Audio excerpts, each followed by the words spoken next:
अज्ञानतिमिरान्धस्य ज्ञानाञ्जनशलाकया चक्षुरुन्मीलितं येन तस्मै श्रीगुरुवे नमः। नमो महावदन्याय कृष्ण प्रेम प्रदायते कृष्णाय कृष्ण चैतन्य नामने गौरत्विषे नमः। हे कृष्ण करुणा सिंधु दीन बंधो जगतपते गोपेश गोपिका कांत राधा कांत नमोस्तुते। तप्त कांचन गौरांगी राधे वृंदावनेश्वरी वृषभानुसुते देवी प्रणमामि हरिप्रिये। तवैवास्मि न जीवामि त्वया बिना इति विज्ञाय राधे त्वं नय मां शरणान्तिके। गुरुवे गौरचन्द्राय राधिकायै तदालये कृष्णाय कृष्ण भक्ताय तद्भक्ताय नमो नमः। वाञ्छाकल्पतरुभ्यश्च कृपा सिन्धुभ्येव च पतितानां पावनेभ्यो वैष्णवेभ्यो नमो नमः। श्री कृष्ण चैतन्य प्रभु नित्यानंद श्री अद्वैत गदाधर श्रीवासादि श्री गौर भक्त वृंद। हरे कृष्ण कृष्ण कृष्ण हरे हरे हरे राम राम राम हरे हरे। मैं सर्वप्रथम मध्य गुरु पाद्म पद्म परमाराध्यतम नित्य प्रविष्ट ओम विष्णुपाद अष्टोत्तर शतश्री भक्ति वेदांत श्री नारायण गोसाई महाराज मध्य शिक्षा गुरु पाद्म पद्म परमाराध्यतम नित्य प्रविष्ट ओम विष्णुपाद अष्टोत्तर शतश्री भक्ति वेदांत श्री वामन गोसाई महाराज के चरण सरोज में अनंत कोटि दंडवत प्रणाम कर उनकी अहेतु कृपा की वांछा करती हूँ। मैं ग्रंथ राशि चतन शिक्षामृत तदय रचयिता ओम विष्णुपाद सत्यान श्री भक्ति ठाकुर के चरणारविंद में अनंत अनंत कोटि दंडवत प्रणाम ज्ञापन कर उनकी अहेतु कृपा की भिक्षा करती हूँ। मैं उपस्थित श्रोता मंडली वैष्णवी सभी के लिए यथा योग्य वंदन अभिवादन धन्यवाद करती हूँ। तो आज हमारा पुरुष सत्र है और हमने पहले ईश्वर के अनुभव के विषय में सुना कि लोगों की भ्रांतियां रहती हैं। लोग कल्पना कर लेते कि ईश्वर नाम की कोई चीज है, लेकिन वो लोग बहुत ही सौभाग्यशाली हैं जो भगवान श्री कृष्ण को समझ गए हैं। भगवान श्री कृष्ण से ही राम, नरसिंह, वामन, मधु जितने भी अवतार हैं वो सब भगवान श्री कृष्ण से ही निकले हैं। ये चांसकला पुंसाह कृष्णस्तु भगवान स्वयं, ये सब उनके अंश हैं। इसी प्रकार से राधा जी अंशनी है, उनसे ही द्वारका की महिषियां, उनसे ही जितनी भी लक्ष्मियां हैं, चाहे वो विष्णु की पत्नी हो, चाहे नारायण की पत्नी हो, चाहे बरहा जी के साथ भी जो लक्ष्मी रहेंगे, तो जितने भी अवतार हैं, जितनी भी लक्ष्मियां हैं और उनके भी अंश समुद्र गर्भा जो है, समुद्र के गर्भ से निकली 14 रत्न में एक लक्ष्मी निकली। ये इंद्र भोग्या है, इसी लक्ष्मी को चंचल कहा जाता है। यही चंचला है जो विष्णु भगवान के चरणों में है, वो लक्ष्मी चंचल नहीं है। इसलिए जहाँ पर विष्णु भगवान और लक्ष्मी दोनों की पूजा होती है, वहाँ लक्ष्मी कभी त्याग नहीं करती है। लेकिन जहाँ चंचला लक्ष्मी है, समुद्र गर्भा जो निकली है, जगह जगह जो कभी यहाँ कभी वहाँ रहती है, ये वो वाली लक्ष्मी है। लेकिन ये सब राधा जी के अंश हैं। प्रमोद काननेश्वरी सीता जी जो प्रमोद कानन में रही, ये उनकी भी ईश्वरी है, अर्थात सीता भी उनकी अंश है। हम विदग्ध माधव रूप गोस्वामी के और ये 2 ग्रंथ पढ़ते हैं, विदग्ध माधव ललित माधव। ललित माधव में द्वारका की कथाएं हैं, विदग्ध माधव में, विदग्ध मतलब रसिक श्री कृष्ण, जो वियोग में जिनका सब प्रकार से जो दग्ध हो चुके हैं, ऐसे विदग्ध रसिक, उनके विषय में हम पढ़ते हैं। तो वही चंद्रावली जाकर के द्वारका में चंद्रावली बन जाती है रुक्मणी और राधा जी बन जाती है सत्यभामा। तो यही अनेकों रूप धारण करते हैं। वास्तव में तो हम सबके आराध्य देव भगवान श्री कृष्ण और राधा हैं, क्योंकि ये 2 एक हैं। इनमें से हम एक को भी मानते हैं तो गड़बड़ कर देते हैं, हम किसी के पक्षपाती हो जाते हैं। राधा जी के पक्षपाती इसलिए हैं क्योंकि हमारे प्राणनाथ उनके प्रेम में अपने आप को बिल्कुल हार चुके हैं, क्योंकि उनके जैसा प्रेम इतना हार चुके हैं कि उनको खुद चैतन्य महाप्रभु बन के आना पड़ता है। पता नहीं राधा ऐसा मेरा क्या सौंदर्य है कि इतनी सुंदर राधा है, वो मुझे देख के मोहित हो जाती है। पता नहीं ऐसा मेरा प्रेम क्या है, ऐसी मेरे में क्या मधुरिमा है। तो उसका आस्वादन करना चाहते थे। तो तीनों वांछाएं लेकर के आए, प्रणय की दृष्टि, उसका प्रेम कैसा है, मेरा प्रेम कैसा है जिसका राधा अनुभव करती है, तो ये सब लेकर आए। तो इस तरह से सारे भारत में ही क्या विश्व में राधाष्टमी महोत्सव मनाया गया। कोई लोग ब्रह्म वैवर्त पुराण के हिसाब से बोलते हैं कि राधा जी का जो विवाह है वो राधा की छाया से। ये सब बातें हमारे गुरु वर्ग नहीं मानते। गुरु वर्ग में तो हमारे श्रीमद् भागवत को पकड़ते हैं, जहाँ पर राधा जी का पति है जटिला, कुटिला उनकी सास और नंद है, जावट उनकी ससुराल है, रावल उनका गांव है। कभी रावल में, कभी वृषभानुपुर में राधा जी प्राप्त होती है वृषभानु जी को। अयोनी जा है सीता जी की तरह। सीता जी यज्ञ से प्रकट रुक्मणी नहीं, द्रौपदी भी याज्ञसेनी है। तो इस तरह से ये सब महादेवियां हैं, साधारण नहीं है, लेकिन इन सब की जो महाअंशिनी है, जैसे कृष्ण अंश है, सारा सब कुछ उनका ही पसारा है। इसी प्रकार से राधा जी का ये सब वैभव है, राधा जी का सब वैभव है। और उनका जो महिषियां हैं अपने ही भगवान श्री कृष्ण की इतने प्रकार से सेवा करती है कि उन्होंने अपने ही काय व्यू से 360 प्रकार के भाव प्रकट करे। तो वो दोनों एक ही है। राधा जी को ब्रह्म कहोगे, पर ब्रह्म कहोगे, उसमें कोई दोष नहीं है, क्योंकि शक्ति और शक्तिमान एक है। वेदांत का सूत्र है शक्ति शक्ति मतो रभेदः, शक्ति और शक्तिमान में भेद नहीं है, ये दोनों एक ही है। और एक में उसको भी स्पष्ट कर लो कि जो भांडीर वन में विवाह हुआ, ब्रह्मा जी ने, आंधी चली भगवान की प्रेरणा से, बहुत आंधी चली, नंद महाराज घबरा गए, शिशु उनके गोदी में था कृष्ण। तभी इन्होंने देखा कि एक दिव्य द्योतमाना देवी प्रकट हुई है, तो उन्होंने समझा कि ये मेरे लिए ही कोई देवी प्रकट हुई है, मेरे बालक की रक्षा के लिए। तो बालक उन्होंने दे दिया। जब तक आंधी तूफान चलते रहे, नंद बाबा को कुछ दिखाई नहीं दे रहा था, तभी दोनों ने किशोर रूप धारण किया। किशोर रूप धारण करके इसी समय ब्रह्मा जी आ गए भांडीर वन में। ब्रह्मा जी ने अग्नि प्रज्वलित करी, दोनों को बैठाया, दोनों के फेरे भी लगवाए, वहां पे सिंहासन भी आया, सिंहासन भी प्रकट हुआ, दोनों को बैठाया गया। और जिस तरह से पाणी ग्रहण संस्कार होता है ऐसे करवाया गया, और जैसे कि पाणी ग्रहण संस्कार में दोनों के वक्षस्थल पे हाथ रखवाया गया, इस तरह से विवाह पूरा हुआ। लेकिन यह विवाह किसी ने नहीं देखा ब्रह्मा जी के अलावा। और जैसे ही आंधी तूफान शांत हुए, श्री कृष्ण ने वापस शिशु रूप धारण किया। तो इससे ये बात स्पष्ट हो जाती है कि कृष्ण हमेशा ही युवा हैं। राधा जी भी जब रास मंडल में प्रकट हुई हैं, वो हमेशा ही युवा हैं। ये तरुण कहना ज्यादा सही है, ये लोग तरुण हैं। तो ये जो बाल का से लीला करते हैं, ये सब नरवत लीला है, मनोरंजन के लिए। यशोदा के अंदर जो मातृत्व भाव है उसके, और जो भी रोहिणी के अनुगत्य में, यशोदा जी के अनुगत्य में जिन्होंने भजन किया है उनके, क्योंकि जिस तरह से अघासुर को वध में ब्रह्मा जी ने बच्चों को चुराया, बछड़ों को चुराया, तो सब गैयाओं को संतुष्ट किया है बछड़ा बन करके, और अपनी मैया के अनुगत्य में जिन गोपियों ने भजन किया है उन सबको उन्होंने संतुष्ट किया है। इसी समय गर्गाचार्य जी ने कहा कि भैया गोप सब सुन लो, इस समय बहुत अच्छा समय है, सब अपनी अपनी बेटियों का विवाह कर दो। तो इस समय सबने नियुक्त किया तो वो सब कृष्ण ही थे। तो इस तरह से गोपियां श्री कृष्ण की एक तरह से स्वकिया भी है, लेकिन परकिया में रस अधिक है। इसलिए हम लोग रूप गोस्वामी ने जो लीला प्रकट की, रूप गोस्वामी के पहले कोई बता नहीं पाया। महाप्रभु ने रूप गोस्वामी के हृदय में शक्ति संचार किया। अनर्पी चरिम चिरात, ये जो मंजरी भाव है ये कहीं विलुप्त हो गया है। जयदेव गोस्वामी या गीत गोविंद लिखा, सखी भाव तो लिखा, लेकिन उसके आगे जो मंजरी भाव है उसका वर्णन वो नहीं कर पाए। तो महाप्रभु ने उसके हमें खुद ही कृष्ण भगवान ने आकर के बताया कि भैया तुम लोग सब मंजरी हो, अपने स्वरूप को पहचानो। जब तक मंजरी भाव हम जाएंगे तभी तक सांसारिक जो प्रपंच है ये तभी हटेगा। जब मंजरी भाव भी रहे और सांसारिक प्रपंच रहे, संभव ही नहीं है। तो हमारी बहुत ऊंची साधना है, राग की साधना है। हमारे सारे गौड़ीय वैष्णव राग मार्ग को बताते हैं। इस पथ पर चलोगे तो पथ पर चल देना शुरू करना चाहिए।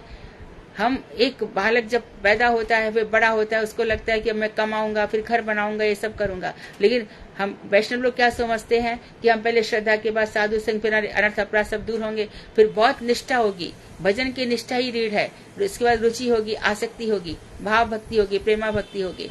एक राधा जी का जो महाभाव है, प्रणय राग अनुराग, तो ये जो राधा जी का महाभाव है इसमें सबका अधिकार नहीं है।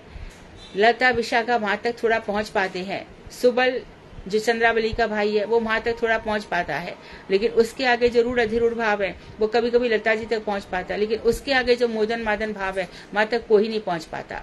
तो आश्रय है राधा जी, विषय है श्री कृष्ण, इसलिए श्री कृष्ण को विजातीय कहा जाता है। हम जीव तत्व भी विजाती है, लेकिन राधा जी भी विजाती है, क्योंकि दोनों एक ही हो जाएंगे सजातीय, तो कौन किसकी आराधना करेगा? क्या राम कृष्ण की आराधना करेंगे?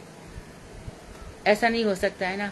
तो फिर विजातीय अर्थात एक आश्रय तत्व है और एक विषय तत्व है। तो ये बहुत मुख्य बातें बताई गई, आप हम सब ध्यान रखेंगे। और अब आज का पृष्ठ सत्र प्रारंभ होगा। अनुराधा पृष्ठ प्रारंभ कीजिए। धन्यवाद। तो आज हमारा पंचम पृष्ठ तृतीय धारा है 275, page number 275। Page number 275, okay. हमारा पहला क्वेश्चन है, पहला क्वेश्चन, हाँ, सुधा दीदी, भारती दीदी या साधना दीदी में से कोई हो तो फिर एक मतलब वो नाम लेते जाएंगे तो फिर और जल्दी हो जाएगा। कोई भी हमारे टीम में से कोई भी। हरे कृष्णा दीदी, मेरे मोबाइल पे ना कुछ प्रॉब्लम है तो मैं वो एग्जिट हो जाती हूँ बीच बीच में अपने आप। अच्छा दीदी, ठीक है। तो अगर भारती दीदी हैं, भारती दीदी हैं, सादा दीदी दीदी मैं क्वेश्चन पढ़ दूं या हाँ, बोलूं? आप ठीक है, आप सादा क्वेश्चन दीदी। ठीक है दीदी। हरे कृष्ण, दंडवत प्रणाम। पहला है, निरुपाधिक का क्या अर्थ है? कौन से भक्त परम आनंद समाधि में भगवान के नित्य स्वरूप का दर्शन करते हैं? हैंड रेज कर सकते। मोहिनी दीदी, आपने हैंड रेज किया। हाँ जी, बोलिए दीदी।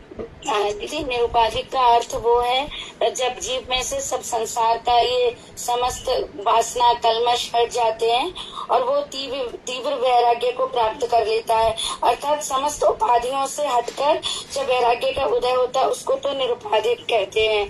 और इसके उदाहरण है व्यास और नारद आदि, इसके ये जो भक्त हैं ये उसके उदाहरण। भक्त चिट्ठी विग्रह का कौन सा अवतार मानते हैं? अनुराधा खंडेलवाल दीदी। जी, अच्छा अवतार। जी दीदी, नेक्स्ट क्वेश्चन। श्री विग्रह जड़ चक्षु के अगोचर भगवत स्वरूप का कौन सा रूप है? सपना दीदी, सपना खंडेलवाल दीदी। इंदु लेखा दीदी। शैला खंडेलवाल दीदी, आपने हैंड रेज करी था ना। शैला दीदी। हरे कृष्ण, दंडवत प्रणाम। श्री विग्रह जड़ चक्षु के अगोचर भगवत स्वरूप का प्रतिभूत स्वरूप है। इसको एक्सप्लेन करो, एक्सप्लेन करो, एक्सप्लेन करो। भक्तों का भगवत स्वरूप प्रतिभूत यथार्थ है। यह भक्त लोग विशुद्ध भक्ति वृद्धि रूप फल द्वारा सर्वदा परीक्षा करते रहते हैं। प्रतिकूल स्वरूप का क्या अर्थ है? प्रतिकूल मतलब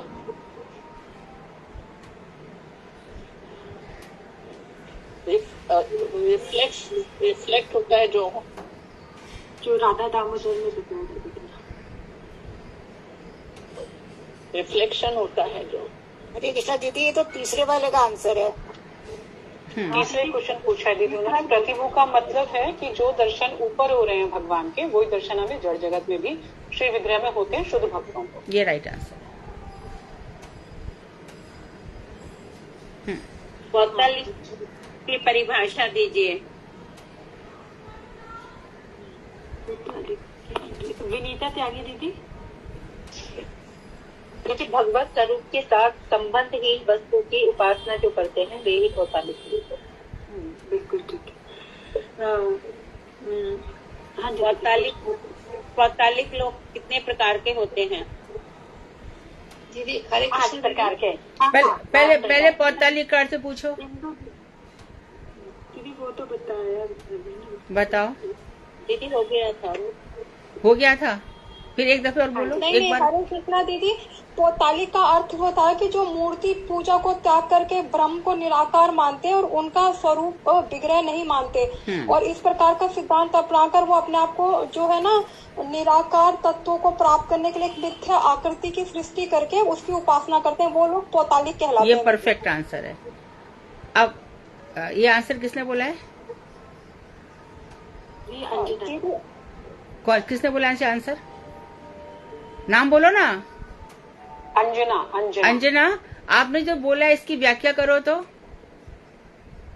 दीदी, इसका मतलब ये है कि लोग जो है ना भगवान का आकार नहीं मानते, निराकार मानते भगवान को, वो अर्चना विग्रह को विग्रह नहीं मानते, पुतली मानते हैं। तो वो अर्चा विग्रह, अर्चना विग्रह की जगह अर्चा विग्रह बोलो। अर्चा विग्रह को बोले पुतला मानते, पुतली मानते, राइट। हाँ, पुतली मानते हैं उसको, और उसका कोई अपनी मर्जी से कोई भी काल्पनिक आकार मतलब सोच लेते हैं और उनकी उपासना करने लगते हैं, वही लोग पौतालिक कहलाते हैं। हाँ, इनको कुछ पता होता ही नहीं, अपने एक ईश्वर की कल्पना कर लेते हैं। जैसे पुतली की कल्पना होती है ना, ऐसे ईश्वर की कल्पना कर लेते हैं। ठीक है, इनके लिए ईश्वर धर्म प्राण नहीं है, कुछ भी नहीं है, ना वो खाते ना पीते ना कुछ भी नहीं करते। सही है। हाँ, पौतालिक लोग 5 प्रकार के होते हैं। हाँ, अब बोलो आंसर। हाँ, सत्यवती खंडेलवाल दीदी। हरे कृष्णा, दंडवत प्रणाम। 45 लोग 5 प्रकार के होते हैं। हाँ जी दीदी, थोड़ा बस वन पॉइंट में बता दीजिए थोड़ा सा। जो लोग वस्तु ज्ञान के अभाव में जड़ पदार्थों को ईश्वर मानकर पूजते हैं। वस्तु ज्ञान का भाव क्या होता है? वस्तु ज्ञान का भाव क्या है? जड़ पदार्थों को, वस्तु ज्ञान मतलब भगवान के ज्ञान के अभाव में। हाँ, वस्तु कौन है? श्री कृष्ण भगवान। वो उसको नहीं जानते और किसी को भी ये लोग भगवान मान लेते हैं। ठीक है। दूसरा है जो लोग जड़ को हे मानकर जड़ के विपरीत भाव को ईश्वर मानकर पूजते हैं। इसका अर्थ बोलो। जो लोग जड़ को हे मानकर, मतलब जड़ चीज को कुछ मतलब ये हटा दो, वो हटा दो, हटा दो, ऐसे करते हैं ना ज्ञानी लोग, योगी लोग, कि जड़ वस्तु त्याग करने के योग्य है। जड़ वस्तु त्याग करने के योग्य है, इसलिए वो क्या करते हैं कि कोई एक वस्तु है, इसको रट लो। वो लोग क्या समझते हैं कि एक कोई चीज है कि जड़ में सब सगुण है लेकिन ऊपर कोई निर्गुण है, जड़ में सब साकार है ऊपर कोई निराकार है, तो जड़ में कोई शक्तिमान है ऊपर कोई निशक्तिक है, जड़ में कोई वैशिष्ट है ऊपर कोई निर्विशेष है। इस तरह से लोग कल्पना कर लेते हैं कि इस जड़ जगत से ऊपर कोई एक सुंदर वस्तु है, पर वो क्या है वो अक्सर लोगों को नहीं पता होता है कि वो अक्सर क्या है ना। दीदी इसमें ये भी थोड़ा सा आपने थोड़ा बताया था कि जैसे जो जड़ वस्तु है, जैसे हमारे जड़ संबंध में जैसे हमारा कुछ टाइम बाद हमारा जो मुख है वो प्रौढ़ हो जाता है, ये सब चीजें हो जाती है, और फिर वो लोग ये सोचने लगते हैं कि ये संसार तो फीका है, तो इस तरीके के भाव को वो करके कि कोई वस्तु है जो निर्गुण है उसे मानकर वो पूजा करने लगते हैं। हाँ बस वो, और वो इमेजिनेशन होता है, कल्पना होती है। ठीक है दीदी। तीसरा पॉइंट सपना दीदी। तीसरा है कि जो लोग ईश्वर का स्वरूप नहीं मानते हैं परंतु जो स्वरूप निराकार है उसका ही चिंतन और ध्यान करते हैं, वो ऐसा संभव नहीं है। ऐसा सोचकर निराकार की उपासना को वो सुलभ और सहज करने के लिए ईश्वर के जड़ीय रूप की ही कल्पना कर लेते हैं। निराकार की उपासना आसान हो जाए इसलिए कोई जड़ीय रूपी बना लेते हैं। ठीक है। चौथा ये है जो लोग अंतःकरण की शुद्धि और उन्नति के लिए ईश्वर की कल्पना करते, एक कल्पना बनाकर मूर्ति का ध्यान करते हैं।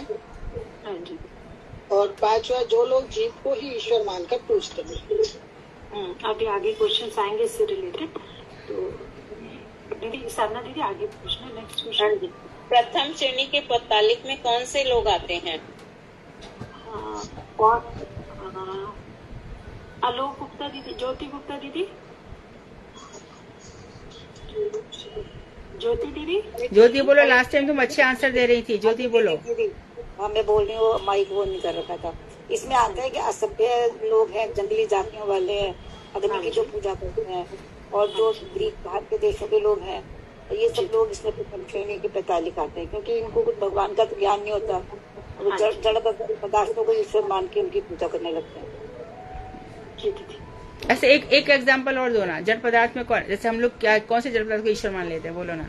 जैसे एक पारसी लोग भी आएगा ना इसमें जो अग्नि की पूजा करते हैं। बहुत सुंदर। हाँ है ना, ठीक है दीदी। और इसी, हाँ बिल्कुल।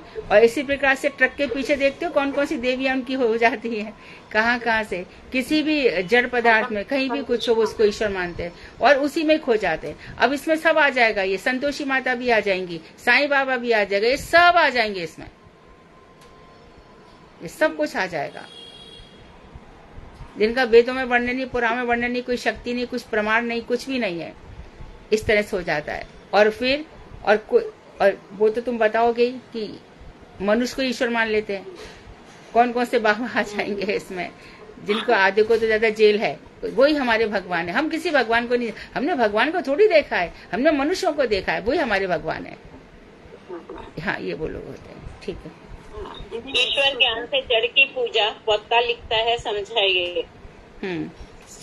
और ये बहुत आसान है, सभी और भी ट्राई कीजिए, है ना, जिन्होंने बोल लिया उनके अलावा भी। रेवती जी नहीं, रेवती जी बहुत दिनों से आंसर नहीं दे रही है। रेवती दीदी बीच में लेफ्ट किया था, पता नहीं, अभी एक मिनट दीदी देख लेती हूँ।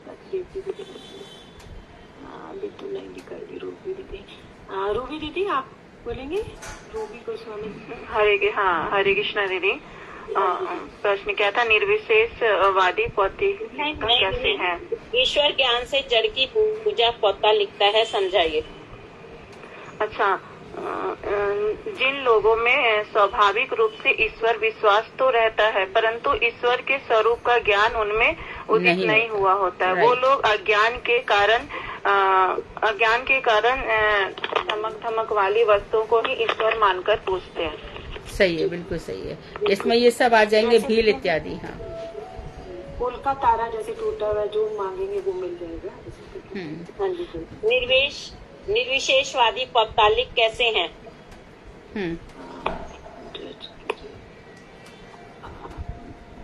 इन्होंने तो आंसर दे दिया। हरे हाँ दीदी। हाँ जी दीदी बोलिए। हाँ, जड़ीय ज्ञान की अत्यधिक आलोचना द्वारा इस संसार में नाम रूप गुण वाली सभी वस्तुएं ही नाशवान है, ऐसा जानकर युक्ति द्वारा इन सारे जड़ीय गुणों के विपरीत नाम रूप गुण और क्रिया रहित एक निर्विशेष भाव को ही जो लोग ईश्वर मानते हैं वे लोग, यानी कि इनके मन में क्या हो गया, ईश्वर का ना नाम है, ना रूप है, ना गुण है ना।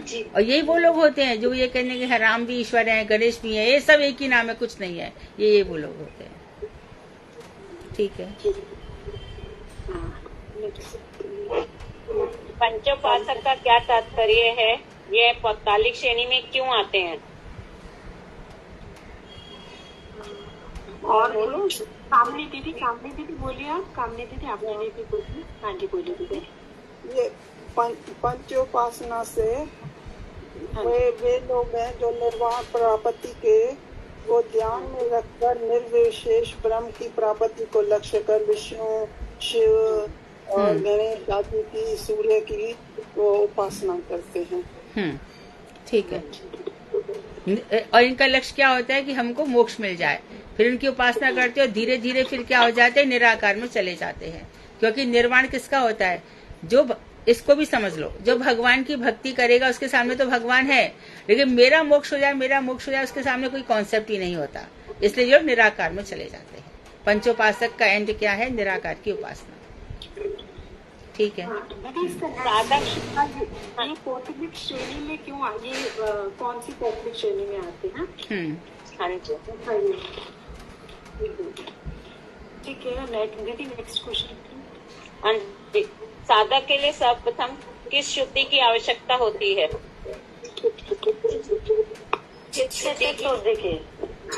ये बन आंसर। कल्पित विष्णु मूर्ति का ध्यान करने वालों को भगवान के साधना। एक मिनट, चित्त शुद्धि से क्या तात्पर्य है?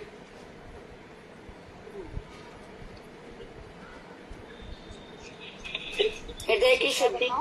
चित्त और हृदय बात है, पर क्या क्या नहीं होना चाहिए हमारे हृदय में? समस्त सारी वासना, लोभ, काम, क्रोध सब हट जाए। मैं और मेरे का जो बंद है वो हट जाए और निरुपाधिक हो जाए, मतलब उपाधियों से उसको कोई उनका कोई चार्म ना रहे उसको। हाँ। केवल भगवान का स्वरूप का दर्शन करना, उनकी लीलाओं का सुनना और सुनाना, यही इसी में उनका समय बीते। इससे चित्त शुद्धि हो जाती है। खाली कृष्ण को ही भक्ति समझना और किसी को देवी देवता को नहीं मानना। नहीं, वो भक्ति का वो एक लक्ष्य है, पर चित्त शुद्धि जब प्रपंच से ऊपर उठते हैं ना, वहाँ पे ये सब जरूरी है। और जो कभी कभी क्या होता है कि कर्म से भी चित्त शुद्धि हो जाती है, कर्म करने से भी श्रद्धा, चित्त शुद्धि इत्यादि हो जाती है। लेकिन जैसे हम आगे बढ़ते जाते हैं तो फिर अपराध अनर्थ हमारे दूर होते हैं। चित्त शुद्धि कभी कभी कर्म करके भी हो जाती है। कैसे होता है कि भगवान कभी कर्म का फल देते हैं, कभी नहीं देते, फिर वो और मेहनत करता है, फिर और शुद्धता से कर्म करता है, फिर और देता है। तो इस तरह से मनुष्य उलझा रहता है। तो कभी कभी उसमें भी चित्त शुद्धि देखी जाती है। जैसे कि दीदी जो कृष्ण को, नारद जी को नहीं एक झलक दिखाई थी, हाँ। तो बाद में दर्शन दिए, फिर उनको बाद में और उस समय बिल्कुल वो पैदा हुई, यानी मैं और भी हाँ, ललक हाँ। पैदा हुई। तो जब हृदय में लोभ बढ़ जाए ना, ये भक्ति का सही लक्षण है। हृदय में भगवान के प्रति लोभ, लौल्य, ये हमारा बढ़ रहा है कि नहीं। हम में से अक्सर ना शांत हो जाते हैं, अक्सर इतना तो हो रहा है, इतना तो हो रहा है, इतना तो कर रहे हैं, उससे होता नहीं है, कुछ भी नहीं होता। करोड़ जन्म भी निकल जाते हैं, ये गुरुदेव बोलते हैं और शास्त्र में भी लिखा है, कितने जन्म निकल जाते हैं। लेकिन जैसे हरिदास ठाकुर की तरह 22 बाजार में पीटा गया, कृष्ण है ना, परीक्षा क्यों ले रहे हैं? क्योंकि वहां पे शुद्ध सोना जाएगा, वहां पे एक जरा भी दोष होगा तो ऊपर जा ही नहीं सकता। क्योंकि वहाँ के जो टिकट की वैल्यू वही है कि बिल्कुल चित्त शुद्ध हो और भक्ति भाव से आप्लावित हो। तो वहाँ के जो ऊपर जाने का धाम में कौन व्यक्ति रुक पाएगा? एक तो गोपी भाव है, मंजरी भाव है, और किम करूं मैं, हर वक्त क्या सेवा करूं, क्या सेवा करूं, क्या सेवा करूं, किशोरी जी के अनुगत मैं क्या सेवा करूं, मैं क्या सेवा करूं, इस तरह से जब भाव रहता है तो वो व्यक्ति ऊपर जा सकता है। तो हमें तो यही जाके यही लौट आते, इधर जाते फिर लौटा यही जा। तो गरुड़ पुराण में आता है ना, 12 दिन तो घूमते, आत्मा तो घूमती है, फिर 9वें दिन पिंडदान होता है। और कोई कोई तो ऐसे लोग भी होते हैं, एकादशा होता है जिस दिन पिंडदान किया जाता है तो वो बता देते हैं कि तेरे बाप को ये योनि मिली है, उनको स्वरूप दिख जाता है, जो बहुत पुराने लोग थे।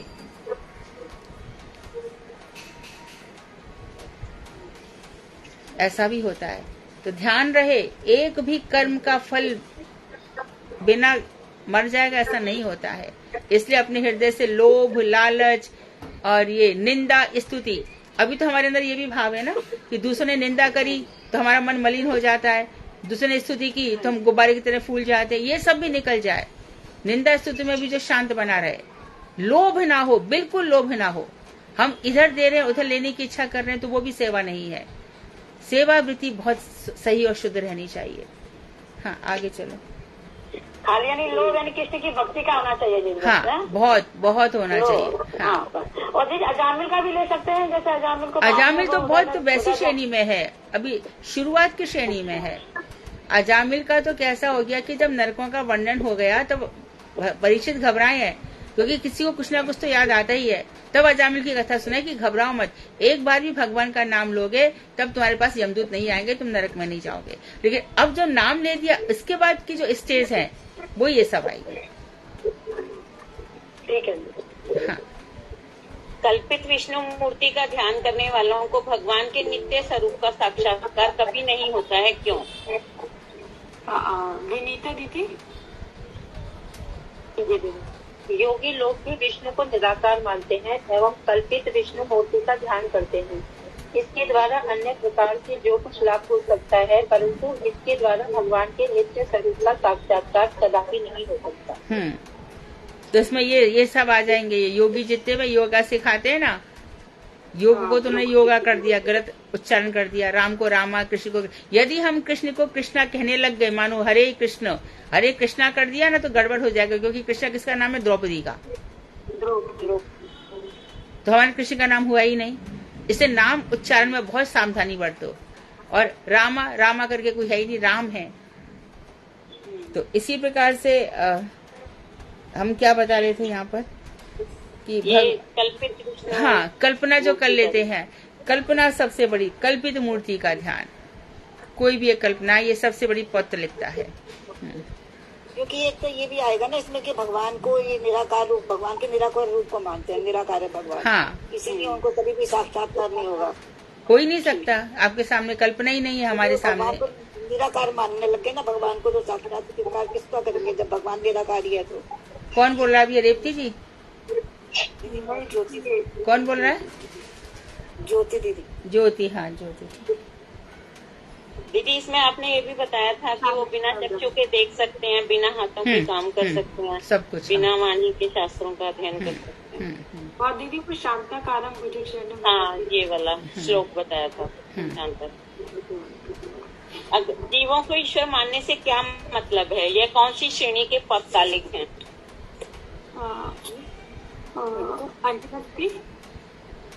हाँ, हरे कृष्णा दीदी।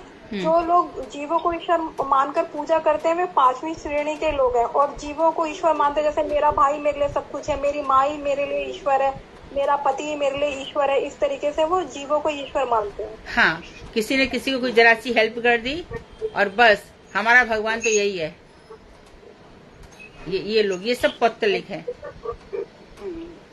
जैसे दीदी जी आपने बताया, जैसे कहीं मंदिर में जाएंगे और हमें पुजारी होता था, हाँ, पुजारी पे ये सबसे बड़ी हास्यास्पद स्थिति है। पुजारी हंसा तो समझो भगवान खुश है, और पुजारी यदि नहीं मिला तो मन ऐसा उदास और मलिन हो जाता है। या पुजारी जी वो कहाँ चले गए? और पुजारी जी, हाँ आओ जी, तो पुजारी जी की जेब में आ जाते 100-200 रुपए। तो यहाँ पे ना भक्त को कुछ मतलब है ना भगवान को, यहाँ पे बस पुजारी खुश रहना चाहिए। तो ये भी पौत्तलिकता है। बहुत इतनी 5 पति प्रकार का की। भी उदाहरण दिया था, बड़ा अच्छा। लोग बाग पति को भी भगवान मान लेते हाँ हैं। हाँ हाँ, जाने वो कहाँ से भगवान बन गया। भगवान है तो फिर मरता क्यों है? भगवान तो सिर्फ दाढ़ी मूंछ क्यों आती है? भगवान तो बीमार क्यों पड़ता है? पैदा ही क्यों हो गया? ये सब संसार के संबंध निभा लो, कोई बुराई नहीं है। पति को अच्छा प्रसाद बना के खिलाओ, पत्नी की भी रक्षा करो, लेकिन वो भगवान नहीं है। पति पत्नी दोनों मिलकर के भगवान की सेवा करें, ये बात होनी चाहिए। और पति ये माने दीदी कि वो भगवान का एक अंश है। सभी तो अंश है। हाँ जी, हाँ जी। आप भी तो अंश हो। नहीं, मतलब जिसकी वो सेवा करना चाहता है उसको भी एक अंश मानकर कि इसको भगवान की भक्ति में आगे हम बढ़ाएंगे, ये मानकर। हाँ, पत्नी का अर्थ ही क्या है? पतनात त्रायते थी पत्नी। जो अपने पति को पतन से बचा उसको पत्नी कहते हैं। तो पति हमारा धर्म का बंधन भी है।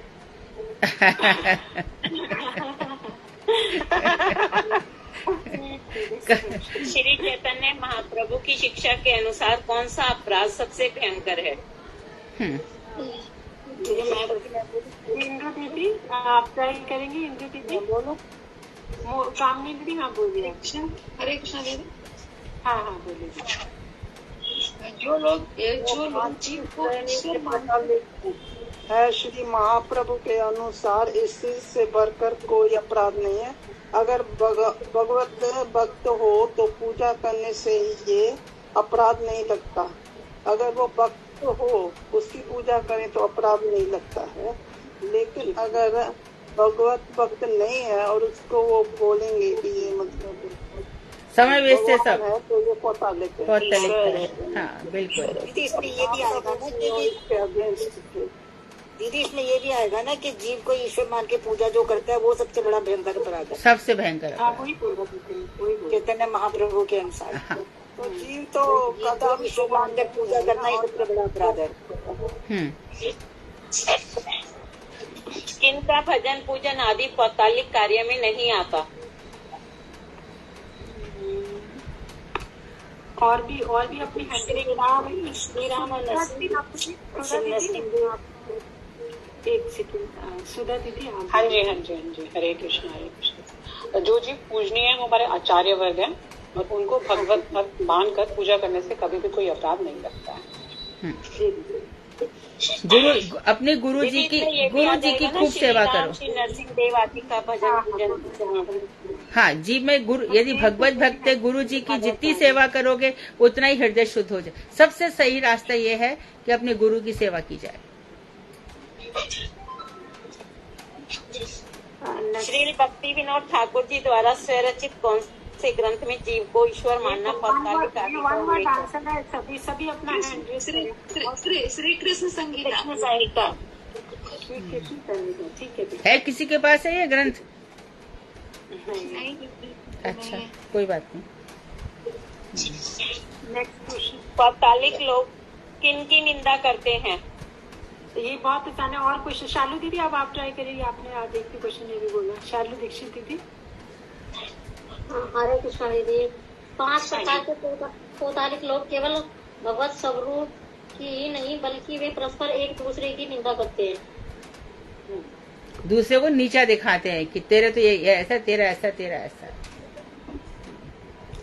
पहली श्रेणी के पौत्तलिक ईश्वर का प्रधान गुण किसे मानते हैं? सत्यवती खंडेलवाल दीदी आपका प्रथम श्रेणी के पौत्तलिक जड़ीय आकाश के सर्वव्यापक गुरु को ही ईश्वर का प्रधान गुण मानते हैं।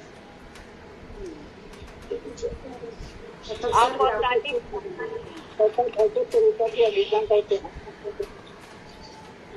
साथ में कल्पित और कल्पित समस्त देव मूर्तियों की भी निंदा करते हैं।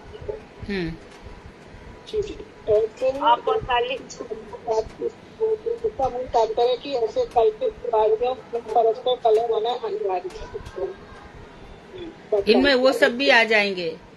ये एक तो ये जो हनुमान जी को ब्रह्म मान लेते हैं, है ना, और शिव पुराण वाले जो हैं शिव जी ही सब कुछ हैं, देवी पुराण वाले देवी ही सब कुछ हैं। ये सब अपराधी है पद्म पुराण के अनुसार, ये सब अपराधी। हाँ, पौतालिक जीव के प्रति कैसा व्यवहार होता है?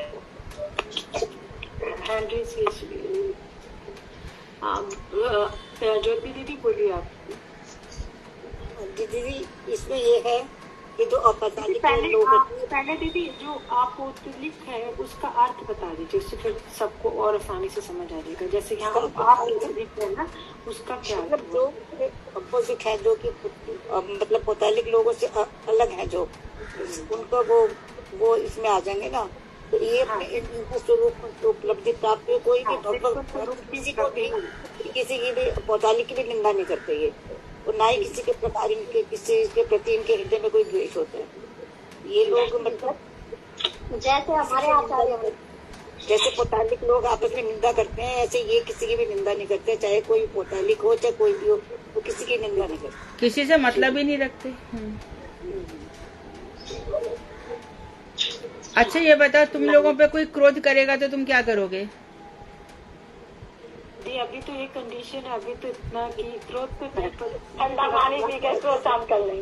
हाँ, क्या करोगे? अभी तो बुरा लगता है बुरा, कोई क्रोध करता है तो दीदी क्रोध के बदले अभी तो क्रोध ही आता है। मगर जब सोचते हैं कि शायद हमसे कुछ गलती हो रही है, शायद हमने गलत करा है ये, तो थोड़ी सी मतलब हम झुक जाते हैं थोड़ा सा। ये मन में नहीं आता, ये मन में नहीं आता कि इसका लेंगे दीदी।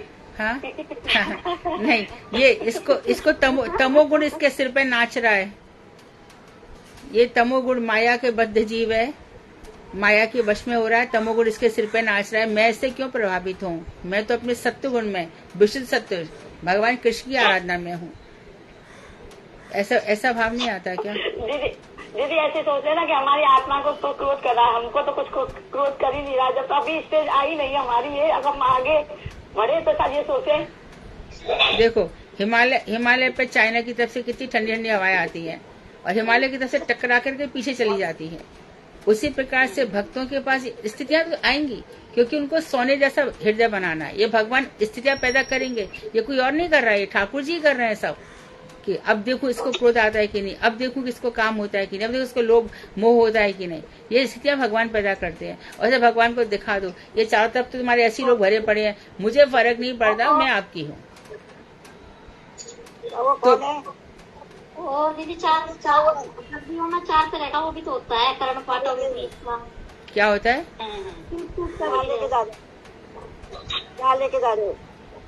चाव लेकर के जा रहे थे। लोक गुप्ता दीदी आपका म्यूट कीजिए, लोक गुप्ता दीदी, ज्योति दीदी आपका म्यूट कीजिए।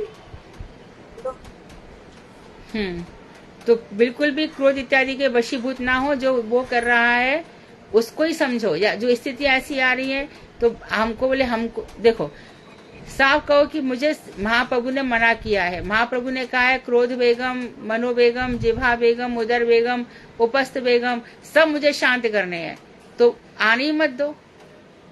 तो फिर अरे यार मैंने इनको कर दिया तो उन लोगों ने मेरे को छोड़ दिया तो मैं कहाँ जाऊंगी, क्या करूंगे हम लोग।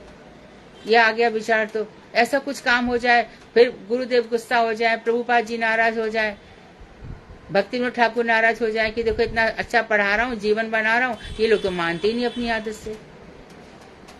इसलिए आज से शपथ क्रोध नहीं।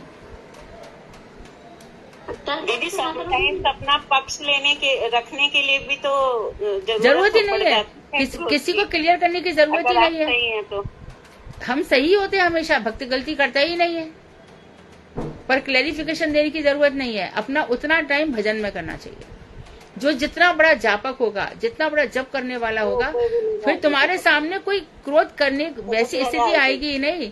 तुम इतनी ऊंची स्थिति में पहुंच जाओगे कि ये सब तुम्हारे सामने आएगा ही नहीं।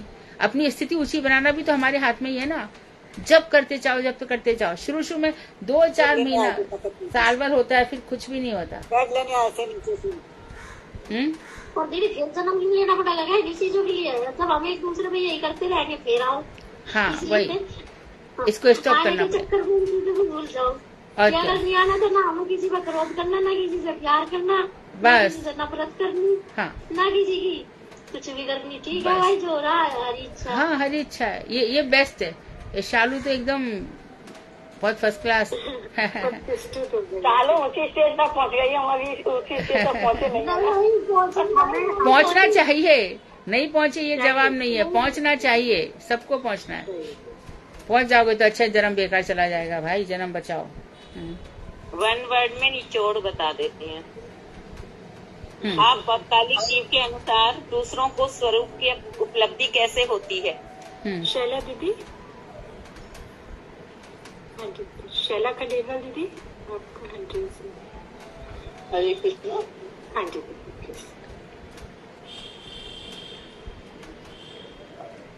क्वेश्चन बोलेंगे एक बार? हाँ जी दीदी, आप पोतलिक जीव के अनुसार जो पोतलिक जीव को स्वरूप उपलब्धि कैसे होती है, मतलब दूसरों को स्वरूप उपलब्धि कैसे होती है? 19 क्वेश्चन है दीदी।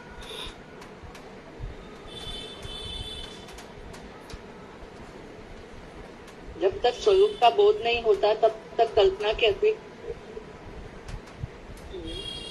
अतिरिक्त कुछ नहीं कर पाता।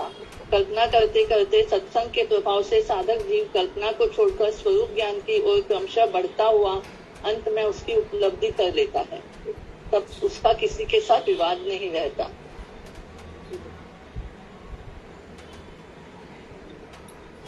ठीक है जी दीदी। नेक्स्ट जीव को अपने किस संबंध के विरोध का परित्याग करना चाहिए? अनुराधा दीदी, और भी कोई भी और भी बोलिए। जीव के सब स्वरूप के संबंध में जितने प्रकार के विरोध हैं उन सबका परित्याग कर देना चाहिए। यहाँ पे दीदी ने चित्त संबंध भी बताया था, जिसमें पर चेतना होती है, उन सबसे संबंधित जो भी होता है उनका परित्याग कर देना चाहिए। 21 क्वेश्चन। Next question. जीव स्वरूप का चित्त पदार्थ है, फिर भी किस प्रकार अपने को कुछ दूसरा ही मानने लगता है? अनीता दीदी, अनीता कुमारी दीदी। अनीता कुमारी बोलिए आंसर। बोलिए दीदी, ट्राई करिए। देवी कुमार। मैं बोलूँ दीदी? हाँ हाँ बोलो दीदी। क्या बोल रही है ना? हाँ बोलिए दीदी। दीदी क्या बोला क्वेश्चन? जीव स्वरूप का चित्त पदार्थ है, फिर भी किस प्रकार अपने को कुछ दूसरा ही मानने लगता है? दीदी यहाँ पे जड़ीय शरीर बद्ध होने पर उपाधि दीदी ने बताया था माया बद्ध, मतलब माया जो भोग होता है ना, माया। हाँ शरीर, हाँ जी, धामों में लिप्त होकर अपने को शुद्ध जीव के बदले कुछ और दूसरा ही मानने लगता है। ठीक है। जैसे दीदी आपने बताया था कि वो अपने शरीर को किसी का चाचा, मामा, ताऊ इस तरीके से मानने लगा था। औपाधिक धर्म है ना ये। हाँ, और उन्हीं लोगों से डांट खाता है, मार भी खाता है, उससे उसके साथ भी अपना सिद्ध करते हैं, तभी उनको ही अपना मानेगा। ऐसा जी। अगला क्वेश्चन है, जीवों के लिए स्वरूप विरोधी विचार क्या है? इनमें कौन से लोग आते हैं? स्वस्वरूप विरोधी विचार। मोहिनी दीदी। दीदी इसमें ना, इस मनुष्य जीवन में धर्म की आलोचना करने से परमेश्वर उसके प्रति प्रसन्न होकर एक सर्वथा निर्दोष स्वरूप प्रदान करते हैं। ऐसा विचार जीवों के लिए स्वस्वरूप विरोधी है और इसमें ईसाई, मुसलमान और ब्रह्म समाज आदि संप्रदाय के लोग इसके अंदर आते हैं।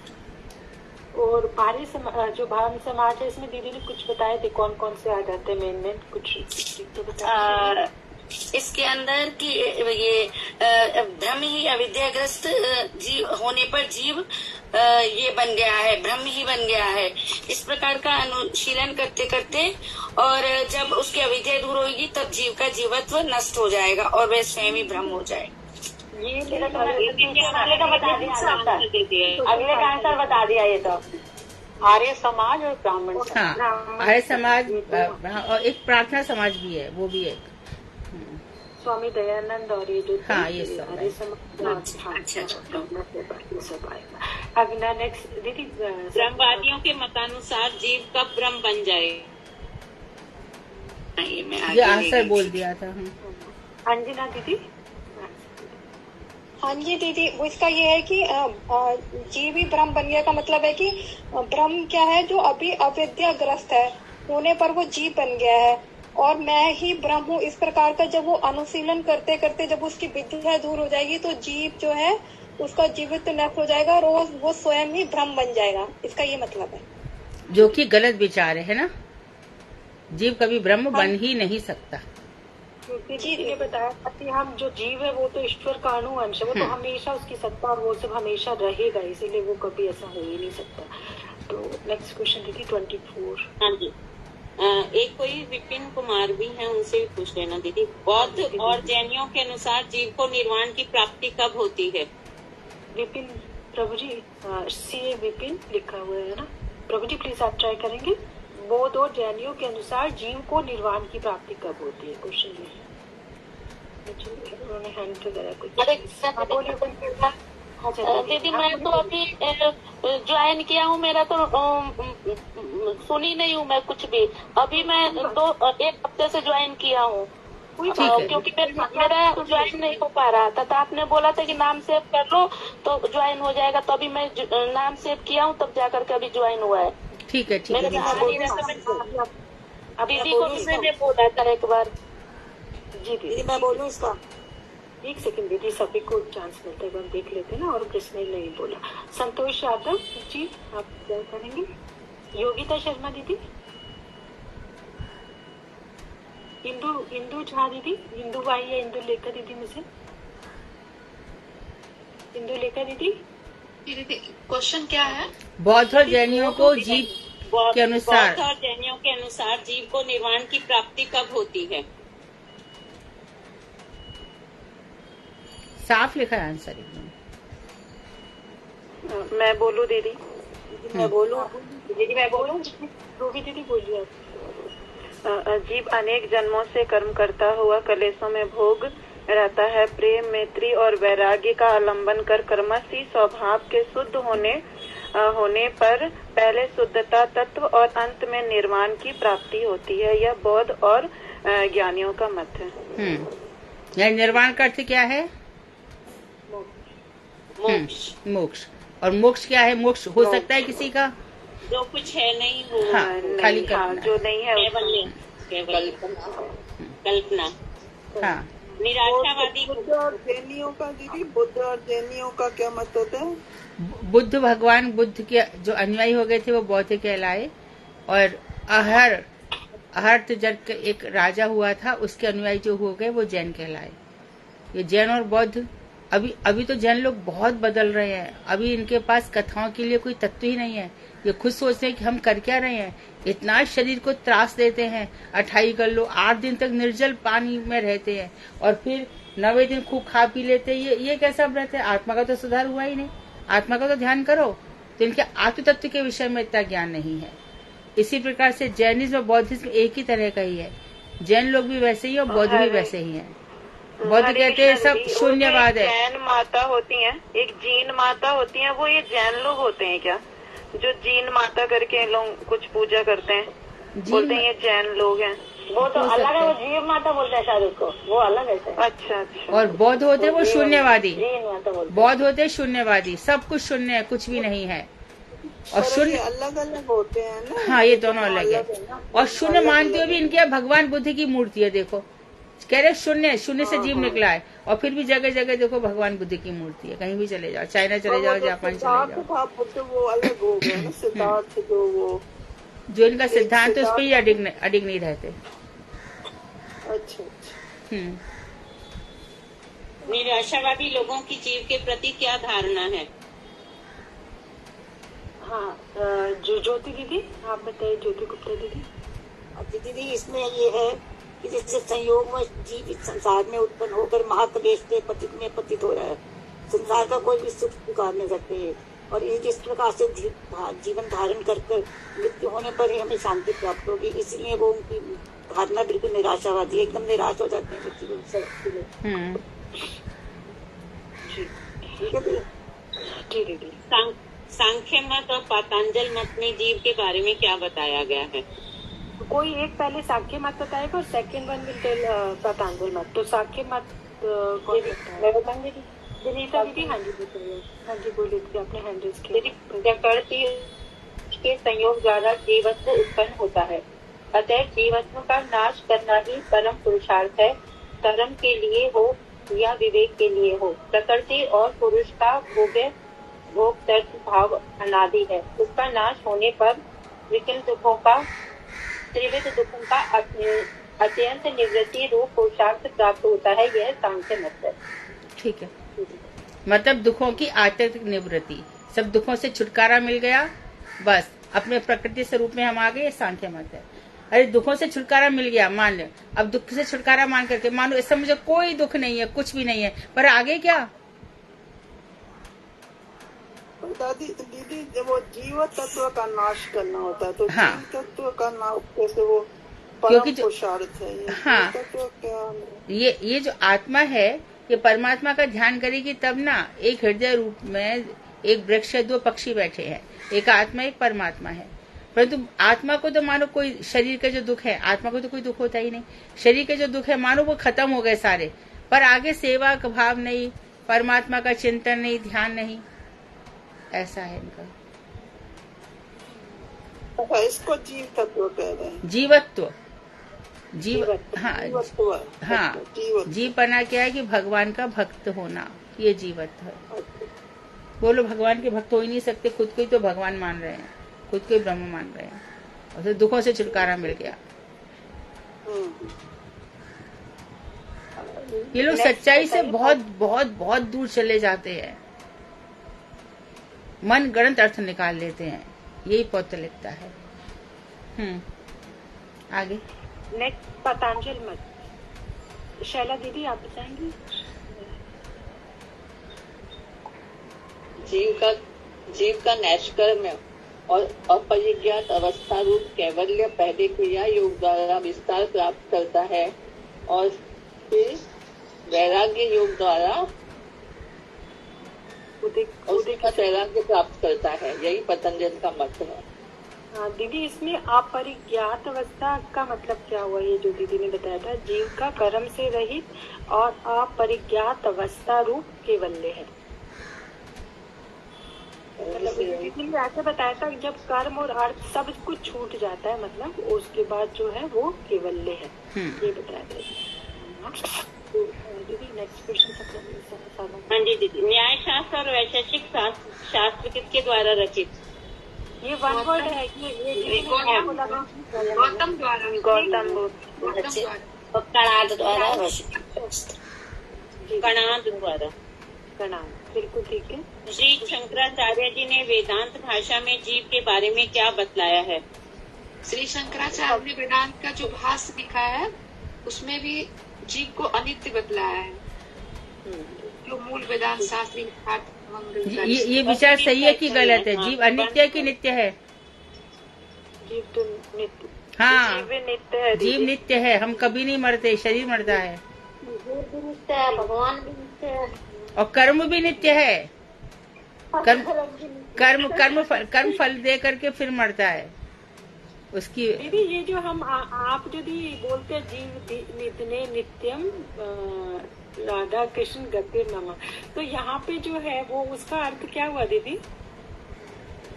राधा कृष्ण मेरी गति है, यानी राधा कृष्ण मेरे उपास्य देव है। मरने के बाद भी, जीने के बाद भी, सुखावसाने इदमेव सारम, दुखावसाने इदमेव जाप्यम, देहावसाने इदमेव जाप्यम, गोविंद दामोदर माधवेति। सुखावसाने इदमेव सारम, सुख का अंत हो गया, अब क्या करूं? गोविंद दामोदर का भजन करो। दुखावसाने इदमेव गेयम, अब दुख समाप्त हो गया, अब क्या जानूं? गोविंद दामोदर का। सुखावसाने इदमेव सारम, दुखावसाने इदमेव गेयम, देहावसाने और देह के अंत में कहाँ जाऊं? देह का अंत हो जाएगा तब वही गोविंद दामोदर माधव। दीदी इसमें हम ये ले सकते हैं कि नित्यो नित्या नाम। हाँ, नित्यो नित्या चेतना चेतना नाम। अरे तो कौन वेदांत सूत्र कौन बोल रहा है? कौन है? हमारी साथ में कौन? साधना। हाँ हाँ हाँ, नित्यो नित्यानाम। कौन सा शास्त्र यथार्थ में मंगलकारी शास्त्र है? क्यों? यही बोल दिया इसने, जो यही साधना ने जो बोला। तो इसमें देखिए एक लाइन है, जीव का शुद्ध स्वरूप विचारित हुआ है। विचारित का क्या मतलब विचार हुआ है? विचारित को या विचार किया गया है? मतलब सोचा गया दीदी इसमें ना जीव को किया गया है। जब माना गया कि जीव का रूप शुद्ध है बिल्कुल, वो इसी का विचार किया गया है ना। हम सबका स्वरूप मंजरी स्वरूप सबका है, नित्य जगत में हम सबका मंजरी स्वरूप है, परंतु उसको भूल गए हैं। वही बस ऐसे ही समझो कि ट्रेन चल पड़ी है, स्टेशन भी है, परंतु ट्रेन भटक रही है, इधर उधर चल रही है। क्यों? उसको ज्ञान नहीं हो रहा है।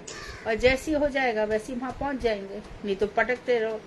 सच्ची बात, कौन दूसरों के कारण अपने जीवन को बर्बाद करे? कोई रुलाए तो हम रो जाए, कोई हंसाए तो हम हंसे, कोई हमसे कर रहा तो अपने जीवन की बर्बादी, अपने को बचाना पड़ेगा। कौन कर्म दोष बनाए, कौन ये सब करे? निकल लो यहाँ से। आगे कौन से शब्दों द्वारा भगवत भक्ति को लक्ष्य किया है? अनुराधा दीदी, अनुराधा दीदी। भगवत अनुगत्य, भगवत निष्ठा, भगवत रुचि, भगवत आसक्ति, भगवत रति, भगवत अनुराग, भगवत प्रीति, भगवत भाव आदि शब्दों के द्वारा जिस भगवत भक्ति को लक्ष्य किया गया है वही भक्ति जीव का स्वधर्म है। बहुत बढ़िया। ऐसे दीदी ने बता दिया था, जैसे निष्ठा, रुचि, आसक्ति, भाव, प्रेम है, तो इस तरीके से हम इसको भक्ति ही जीव का क्या पता है? चल जाएगा कि हमारे क्या है, कहाँ तक पहुँचे हैं, ऐसे पता चल जाएगा। कुछ है बहुत ज्यादा। ये जो आपको ये दिन रात लगन लगी रहती है ना, आप प्रश्न मत करो, आप पहुंचते रहो और ऊपर और ऊपर। इतनी लगन है। अवलंबन मतलब इनमें रहते हुए ही हमारा वजन होगा। ये नहीं कि हमें एक सीढ़ी से ऊपर चढ़ के तो पीछे को छोड़ना, सबको लेके ही होगा ना दीदी। पीछे क्या छोड़ना है? जैसा कि हमारे 9 सोपान है और इनमें हम मतलब जैसा जीव भक्ति करता करता सोपान पा लिए, पर लेकिन इन सारे इनका वो उनमें रहेगा, इनका अवलंबन है, रखना ही पड़ेगा। बिल्कुल ठीक। अवलंबन रहेगा। भक्ति ही जीव का क्या है? शालू दीदी, स्वधर्म है। कौन सी वस्तुएं जीव के स्वरूप विरोधी भाव हैं? दीदी मैं बताऊँ, मैं माइक ऑन नहीं कर पाई थी। हाँ, मेरा नंबर है, मैं बता दूँ। मेरा नंबर सबका बोला, सबका हुआ। कोई रह गया तो बताना, किसका रह गया? हाँ बोलिए दीदी। विकर्ण बुद्धि, हाँ बोलिए। विकर्ण बुद्धि, कर्ण बुद्धि, अयुक्त वैराग्य बुद्धि और शुद्ध ज्ञान, ये सभी जीव के सबरूप विरोधी भाव हैं। बिल्कुल ठीक है। एक दीदी योगिता शर्मा दीदी है, उनसे भी पूछ लेना। 5 प्रकार की मुक्तियों के नाम। योगिता दीदी आप बताएंगे? हाँ योगिता दीदी, एक सेकंड प्लीज, आप सबने बता दिए। योगिता दीदी प्लीज आप बताइए ना। 5 प्रकार की मुक्तियाँ, ये हमने लास्ट सेशन में भी किया था। 5 प्रकार की मुक्ति के बस नाम बताने हैं सिंपल आपको। योगिता दीदी सुधा, ये बताओ। हाँ बताइए दीदी। सालोक्य, सारिष्ट्य, सामीप्य और सारूप्य, चारुई और सायुज। तो दीदी थोड़ा इसका मीनिंग भी बता दो। और सेवा उपयोगी अवस्था में विशेष। हाँ दीदी, सालोक्य में क्या होता है? सालोक्य, शास्त्री, सामीप्य, सारूप्य, सालोक्य। भगवान जैसा लोग, भगवान जैसा लोग, भगवान का ही लोग। सालोक उनके ही समान लोग, उनके ही पास में। भगवान के जैसा ऐश्वर्य साष्टी भगवान के समान ऐश्वर्य, उनके पास में समीप रहना। और सारूप है उनका रूप प्राप्त हो जाना, चतुर्भुज स्वरूप। भगवान के जितनी आयु। सायुज्य का क्या बोला? सायुज्य मतलब नहीं, सायुज्य मतलब भगवान में लीन हो जाना। भगवान ने जिसमें लोग नहीं चाहते है ना। नहीं, बिल्कुल सायुज्य मुक्ति सबसे खराब है। मनुष्य का सर्वनाश हो जाता है इसमें।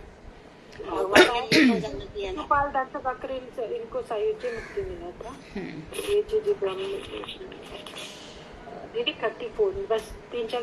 मुक्ति कर्म का फल है या भक्ति का? कर्म का फल। कर्म का फल, भक्ति का फल है। जीव जीव स्वरूप को कब प्राप्त करता है? शुद्ध ज्ञान के उदय हो जाने पर, शुद्ध ज्ञान के उदय होने पर जब अविद्या दूर हो जाती है तब जीव स्वरूप को प्राप्त करता है। अभी जिन्होंने नहीं बोला उनको। सेवा उपयोगी अवस्था विशेष से आप क्या समझते हैं? सत्यवती दीदी आप बताएंगे वाला क्वेश्चन? मेरे पूछना हाँ दीदी। ज्ञान का ही फल है, भक्ति का नहीं। सालोक्य, साष्टी, सामीप्य और सारूप्य ये सेवा उपयोगी अवस्था विशेष है। अंतिम प्रश्न, भक्ति का फल क्या है? भक्ति हाँ, भक्ति का फल है। भक्ति तो यदि कोई बहुत पैसे वाला है, बेशुमार उसके यहाँ दौलत है, तो आप ये कहोगे कि भक्ति का फल मिल रहा है उसको? नहीं, ये सब पाप पुण्य के फल हैं, ये सब पाप पुण्य के फल हैं। उसका तो भगवान की लीला कथाओं में अनुराग और उनकी सेवा के प्रति उत्कंठा। हाँ, वो और बढ़ता जाएगा। अच्छा नहीं, लास्ट क्वेश्चन देते हैं ना। शुद्ध भक्ति का उदय कहाँ होता है? यदि हृदय में भक्ति मुक्ति वांछा हो तो वहाँ पर शुद्ध भक्ति का उदय नहीं होता। ऐसे भक्ति और मुक्ति दोनों ही भक्ति के स्वरूप विरोधी है। भक्ति का अर्थ क्या है? ये वाला बोल दो दीदी, अन्याभिलाषा। जो सेवा की जाए उसके द्वारा तो शुद्ध भक्ति का उदय होता होगा। भुक्ति माने क्या है? भुक्ति माने भुक्ति, हाँ, भोग बुद्धि, भोग। दीदी एक प्यार था कि क्या था, ऐसा था ना, भुक्ति मुक्ति स्पृहा यावत पिशाची वर्तते करके, एकदम से याद पूरा तो नहीं आ रहा। हाँ, है चढ़ता हाँ, है राइट। भुक्ति मुक्ति की स्पृहा, हाँ। सब नहीं हो। पहले याद किया था, भूल गया। तो प्रश्न सेशन आज संपूर्ण हुआ और हमेशा की तरह बहुत ही उत्तर दिए सभी लोगों ने। योगिता ने और भी उत्तर तैयार कर सकती थी, और भी लोग हैं। बहुत ही बढ़िया है, लेकिन बहुत ही बढ़िया था। इतना कठिन तुम लोग इतना इजी बना देते हो प्रश्न उत्तर करके। प्रश्न भी बहुत अच्छे बनाए गए। अब 2 ही पेज रह गए हैं, तो कल ही चैप्टर खत्म करके उन प्रश्नों का उत्तर कल ही डिस्कस कर लेंगे। अनुराधा, तुम्हारे प्रश्न तैयार है तो तुम भेज देना। हाँ, एडवांस में कर भी लेती थी आप कितने? उसने बना लिए हैं, वो भेज रही थी। मैंने कहा सबके तैयार नहीं, सबने पढ़ा भी नहीं होगा। अब कठिन नहीं है ना, अब जीव स्वरूप है। अब हाँ, अब ये सब आसान लग रहा है तुम लोग। अब ये रस विचार वगैरह आएंगे ना, तो रस तो पर ब्रह्म जो रस स्वरूप है उसका उद्घाटन होगा, तो बहुत बहुत आनंद का विषय होगा वो। ठीक है दीदी। हाँ, अनुराधा दीदी की उत्कंठा परिलक्षित होती है। हम लोगों ने तो सोचा ही नहीं कि आगे का भी कुछ कर लो। हाँ, वो बहुत सभी लोग पढ़ रहे हैं। अनुराधा भी बहुत डीप पढ़ती है। नहीं, एक्चुअली वो 2 ही पेज रह गए थे, इसलिए थोड़ा बना दिया। वो मुझे क्षमा कर दो। ऐसे कीर्तन क्लास कब तक होगी? कितने बज रहे हैं? फ्राइडे तक संपूर्ण कर दूं? फ्राइडे तक। दीदी इनका कहना है कि आपके आने का टाइम हो रहा है ना दिल्ली, तो कब तक क्लास होगी? सालू दीदी कह रही हैं। निकम्मा बच्चा, निकम्मा। आपके आने की तैयारी करेंगी ना ये, इसीलिए कह रही है कि छुट्टी मिल जाए हमें। बहुत तेज है सालू दीदी। पूरा दिन है, 1-1.5 घंटा यदि नहीं करोगी तो कौन सी कमी आ जाएगी, सोचो। नहीं दीदी, ऐसी बात नहीं, मैं तो पूछ रही थी। फ्राइडे तक तो होगी ना इस बार क्लास? देखती हूँ, कल तो है रखती हूँ, क्योंकि ये ग्रंथ है ना मैं चाह रही हूँ कि तुम लोग है ना सारे ग्रंथ भी पढ़ लो फिर जो मुख्य ग्रंथ है जिनको वो भी मैं पढ़ाना चाहती हूँ, तो तुम लोग और ऊंचे उठो, प्रचारक बनो। अभी हमारी जैव धर्म नहीं बोलता है, आपने कितना अच्छी तरह समझाया। अभी भी वो जैव धर्म ना हृदय में वो लगा हुआ है, इतनी सुंदर। और आप जो चेतन शिक्षा में इतना अच्छा बोल रही हो, तब तो आपने एक भी उत्तर नहीं दिए थे, अब तो आप उत्तर पे उत्तर दे रही हो। वो मैं बोलने से ना घबराती हूँ। हाँ, अभी तो कैसे उत्तर आ रहे हैं सब, तो कितना आगे बढ़ चुके हो तुम लोग, सोचो। आपका प्रभाव है दीदी, ये सब भक्तिविनोद ठाकुर जितने भी तुम ऊपर से लेके मैं सबको देखा है ना, सब महात्माओं को, सबको भक्तिविनोद ठाकुर सब पे बहुत बड़े करुणा वाले हैं। ये बहुत कृपा करते हैं, जो भी इनको एक दफे भी प्रणाम कर लेता है ये उस पर दया करते हैं, ये पक्का जान लो एकदम। तो इनका आविर्भाव भी आ गया 2 दिन बाद। आविर्भाव आ रहा है। दीदी एक बात बोल दूं, शनिवार को आप गुड़गांव आ रहे हो, सभी भक्त जो यहाँ हैं आ सकते हैं, वो जरूर आए। मैं दीदी को अपना एड्रेस भेज दूंगी, तो आप लोग सुधा लेकर आएगी। साधना दीदी, हाँ सुदेवी के घर पर प्रोग्राम है, सुधा लेकर जाएगी। टाइम क्या है दीदी? दीदी जब आ जाएंगी 5 तो बजे जाएंगे। तो आ पाएंगे, हाँ जी 5-6 बजे आ पाएंगे दीदी, इससे पहले तो नहीं आ पाएंगे। 5-6 बजे आएंगे, राइट। 6 बजे के करीब ही मठ से निकल पाएंगे, क्योंकि दीदी 4 बजे पहुंचेंगी दिल्ली, और मठ में पहुंचते पहुंचते तो उनको 5 बजे 1-1.5 घंटा लग जाएगा। थोड़ा बहुत रेस्ट करके आराम करके, रेस्ट क्या करना, निकल पड़ेंगे। कितनी दूर है मठ से तुम्हारा गुरुग्राम? आधा घंटा ऐसे तो आधा घंटे का रास्ता है, लेकिन रश के ऊपर, ट्रैफिक के ऊपर डिपेंड करता है। ऐसे तो 25 किलोमीटर है, 25-27 किलोमीटर। हाँ, तब तो 40-50 मिनट तो कम से कम है। सही है जी।